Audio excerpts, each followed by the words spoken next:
Another packed day of learning, exchanging ideas, and important speakers. This is AUBER TV.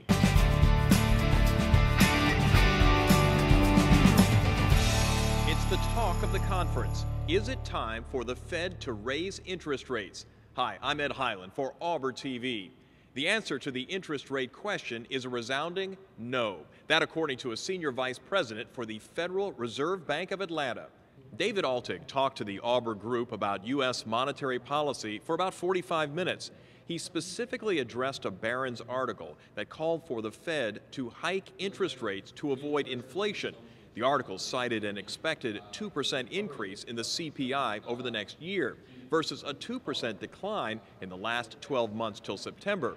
Now, contrary to the Barron's article, Altig says this sounds like good news. That was the idea, to not run into the Japan disease, to avoid deflationary expectations from getting hold, and 2% inflation year after year after year would seem okay.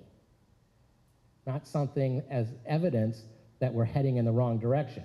Altig says the Federal Open Market Committee expects inflation to be anywhere from 0.75 to 2% under appropriate monetary policy in the long run. He also pointed out that deflation is still a real concern because about a third of the CPI is related to housing. BBVA had insight on both U.S. and global economic outlooks here at the conference. First, I talked to Nathaniel Karp, chief economist for the U.S. He echoed the sentiments from the Fed about the high probability of a long and arduous recovery period here. He said the U.S. labor market will be troubled for some time. Even though the stimulus package will save some jobs, it won't offset the nearly 9 million jobs already lost and the decrease in hours worked. BBVA Bancomer's Jorge Cecilia praised the speed of the U.S. fiscal response to the financial crisis, which he cited as offering stability. But he said developing nations will be the slowest to recover. Growth, says Cecilia, will be in the emerging markets. We're going to see a slow recovery that it will take us by the end of 2011 to the same level of GDP that we had in early 2007. Cecilia adds that even healthy growth in the emerging markets won't compensate for the declines in developed nations' domestic demand. Well, prices may be low, but an economist here at AUBER who has been assessing the California market says he is seeing a mini boom in sales. Jeff Michael of the University of the Pacific says housing inventory is shrinking fast among existing homes. While short sales are still the fastest growing segment of the market, potential buyers may face a 4 to 6 month wait to find a good property. New housing starts are another story, barely showing up on the sales graph. Michael doubts there is really shadow inventory that will disrupt the return to sales growth over the next 2 years.